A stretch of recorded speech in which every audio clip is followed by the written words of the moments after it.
welcome back to the next lecture. So, this lecture will talk about setting the stage for the discovery of insulin.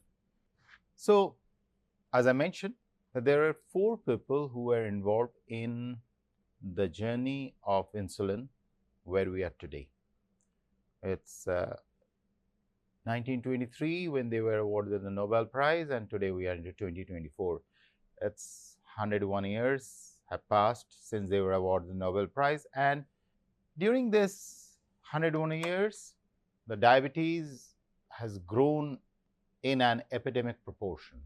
So, let's go back to 1800, where for the first time it was figured out that there is a link between insulin and pancreatic secretion and diabetes.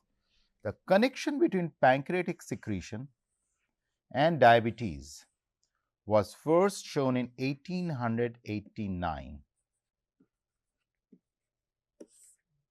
by 2 German physiologists at the University of Strasbourg, Oskar Minowski and Joseph von Mering, while investigating the effect of pancreatic secretion on metabolism of fat. They performed a complete pancreatomy on laboratory dogs, only to discover that animal developed a disease indistinguishable from diabetes. So, this was the time when there was not much animal ethics and all. Most of the discoveries or animals which were used were dogs, pigs, cats, reasonably bigger animals. So, this was in 1889. Now, 20 years earlier, a German medical student, Paul Langerhans, on whose name eventually we know these cells called islets of Langerhans,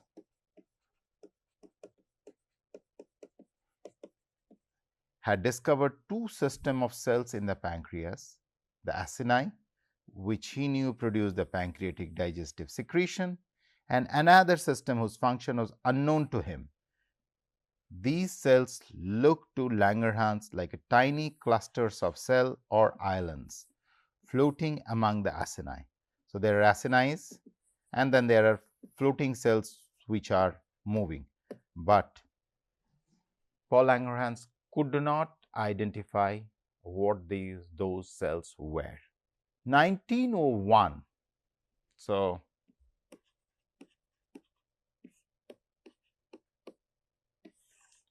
Eugene Opie, an American pathologist at Johns Hopkins University, made an association between degeneration of these cells, which had been named islets of Langerhans, and the onset of diabetes. Through the experimental effort of these and many other researchers, the stage was set for the discovery of insulin, the hormonal anti-diabetic secretion. This word is important, hormonal anti-diabetic secretion of the islets of Langerhans in the first decades of 20th century.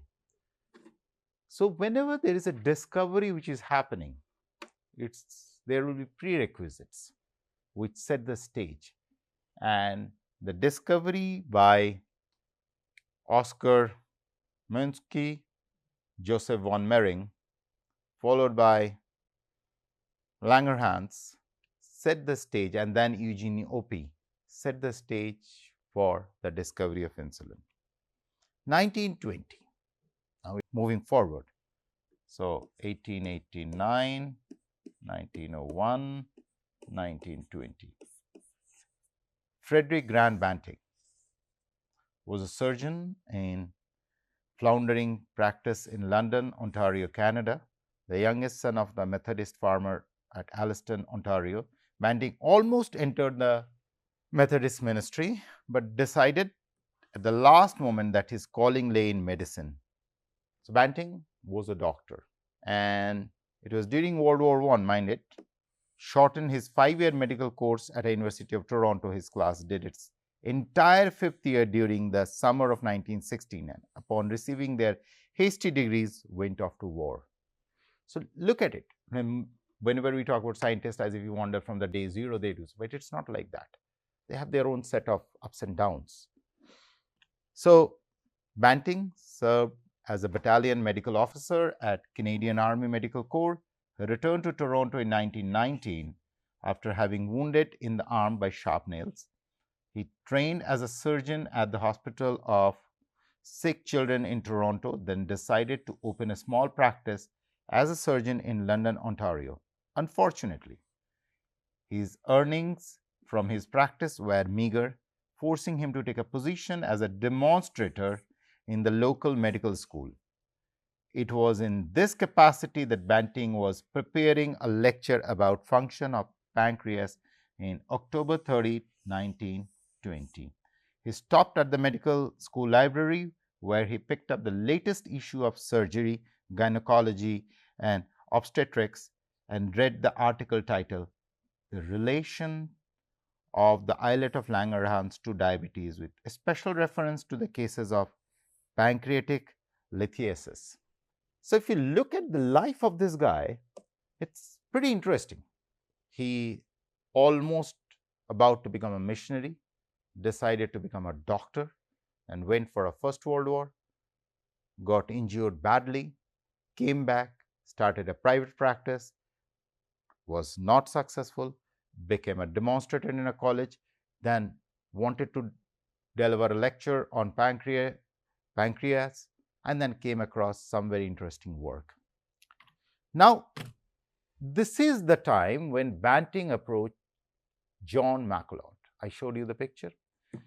While thinking about pancreatic secretions, after reading the article, Banting jotted down an idea for a preliminary experiment to further investigate the relationship between pancreatic secretion and diabetes. On November the 7th, following the advice of colleague, Banting brought his idea to the attention of John James Ricard MacLeod. This is his full name. A Scottish physiologist, an expert in carbohydrate metabolism at the alma mater, the University of Toronto. Now, we'll talk later about MacLeod's journey, which itself is another interesting journey. Earlier in his career, MacLeod has published a series of papers on glycosuria, or the presence of sugar in the urine. A classic case, sugar in urine, is the situation what happens in diabetes, a common indication of diabetes. As a scientist familiar with the literature on the subject, he was unimpressed with Banting's range of knowledge about diabetes and the pancreas, and is skeptical about the soundness of Banting's idea. Now, these are some of the very interesting aspects you have to realize when you are dealing with scientists.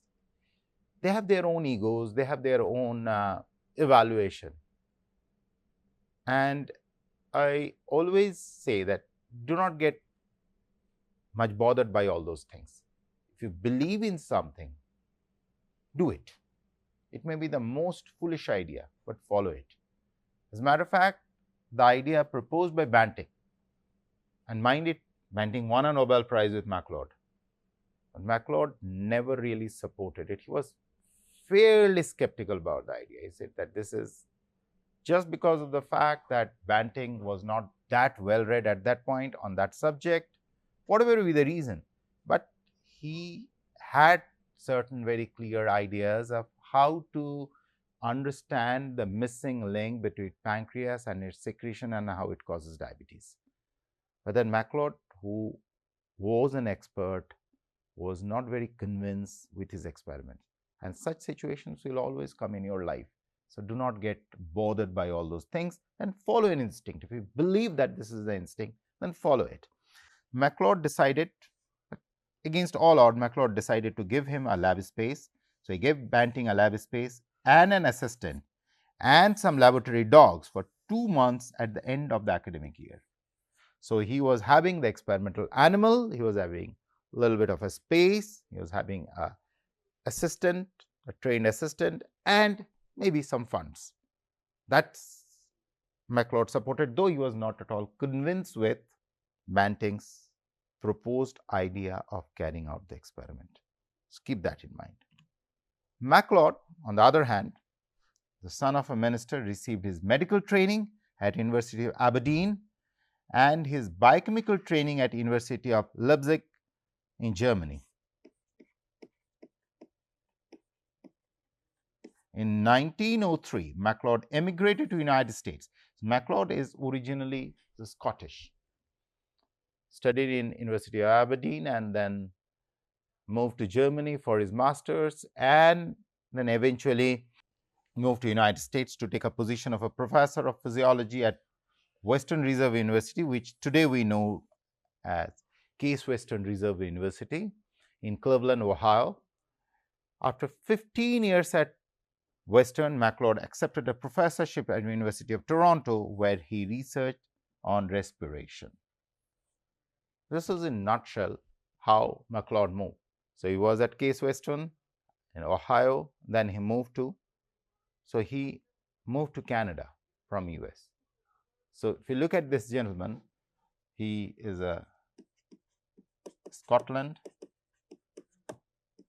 and he moved to Germany for his studies, then he moved to US, then he moved to Canada. So as they say, the rolling stone gathers no moss, as if he was moving from one place to another and exploring his ideas. Now the experiments begin with this backdrop. Banting and his assistant, Charles Herbert Best. So if you remember, I told you there are 4 names involved in this process. So here I have talked about Frederick Banting, I have talked about John MacLeod. Now I am introducing third one, Charles Best, and then we'll come to James Collip later. Charles Herbert Best began their experiment in May 1921, in the month of May. Best, the American son of Canadian parent, just had finished his bachelor's degree in physiology and biochemistry at University of Toronto and had been hired as a research assistant to MacLeod, his former teacher. MacLeod assigned him to Banting, and the 29-year-old surgeon and the 22-year-old assistant, which is Charles Herbert Best, began their work together.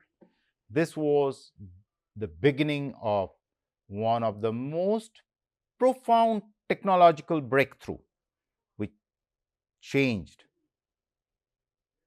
the story of diabetes in a positive sense.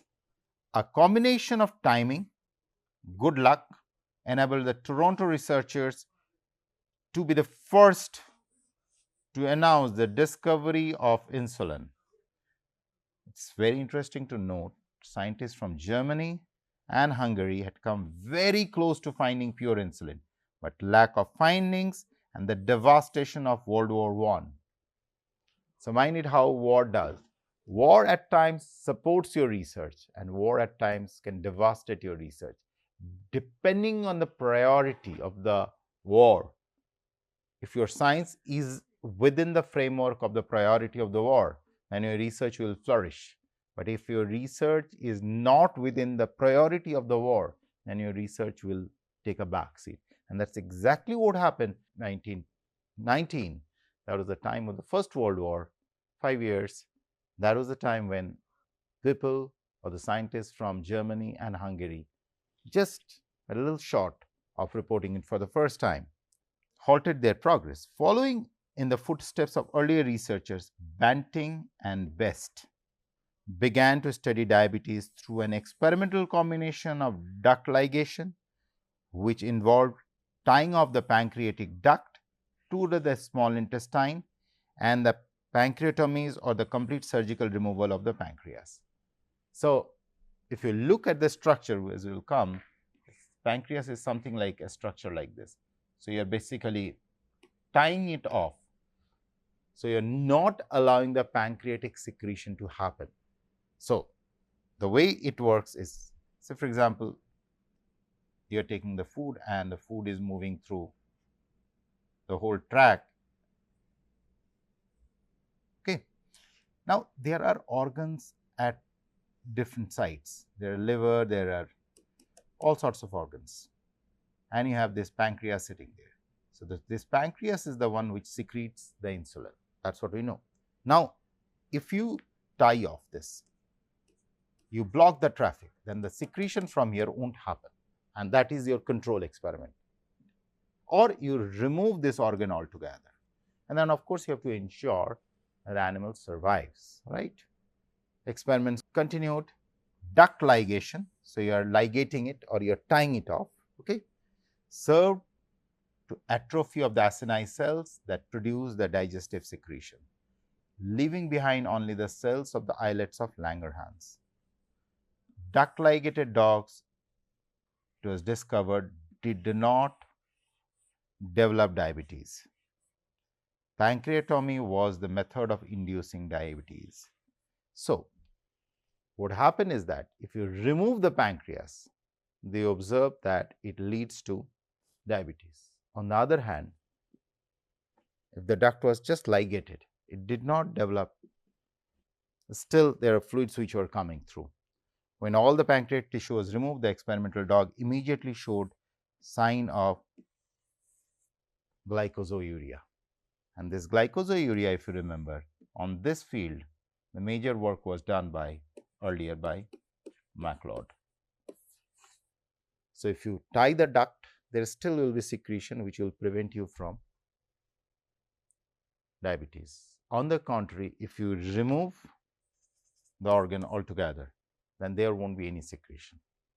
So, these are the kind of experiment which were happening during 1920s, which is 100 years back, right? And these were being done on dogs. Banting's idea of October 30 involved ligation of the pancreatic duct of a dog and the extraction and isolation of whatever secretion were produced after the atrophy of the acini cells. He and Best began this experiment only to find that it was difficult to keep the duct ligated. Depancreatized dogs alive long enough to carry out any test, because you realize, because if you put a duct, you cannot keep it for a prolonged period. Every time you have to surgically open the dog, and you have to do a set of surgeries, and you have to ensure there is no infection, the dog should survive through, right?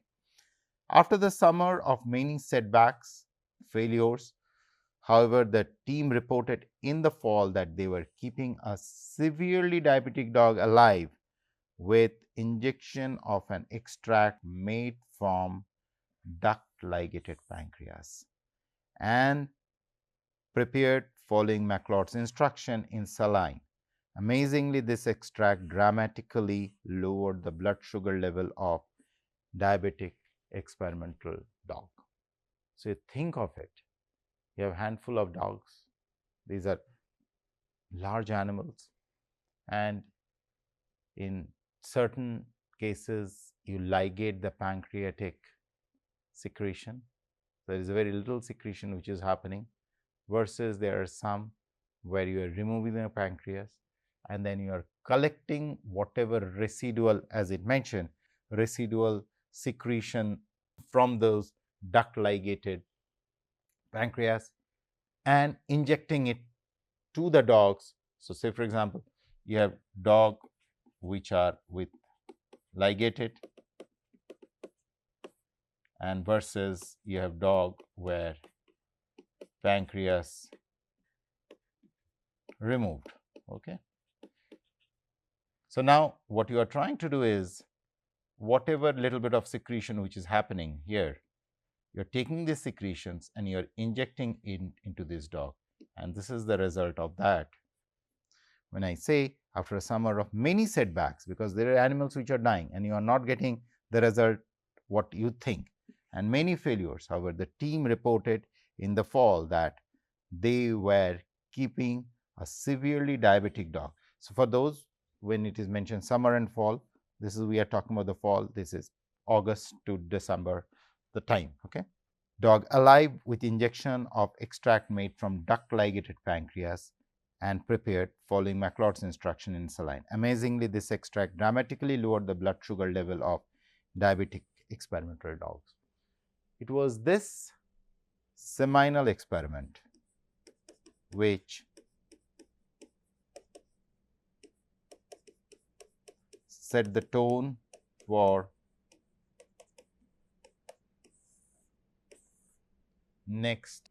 If this is 1921 we are talking about, then we are talking about next 103 years as of today. And this completely changed the course of human journey, especially this exactly resounded when I showed you the picture of John MacLeod and what was written on that bench: from all who owe their lives to insulin. This is exactly what it is. From all who owe their life to insulin. Insulin therapy. This was that key experiment of 1921, followed by insulin use for murder. This is a very interesting story, that how a simple molecule produced by your body could be used as an agent for both saving life and taking life. So in the next class, we will talk about, we'll follow up on story of Frederick Banting, Charles Best. Mind, it is still, we haven't introduced James Collip and where he will come into picture, and John MacLeod. So let's move on to the next class and we'll talk about it. Thank you.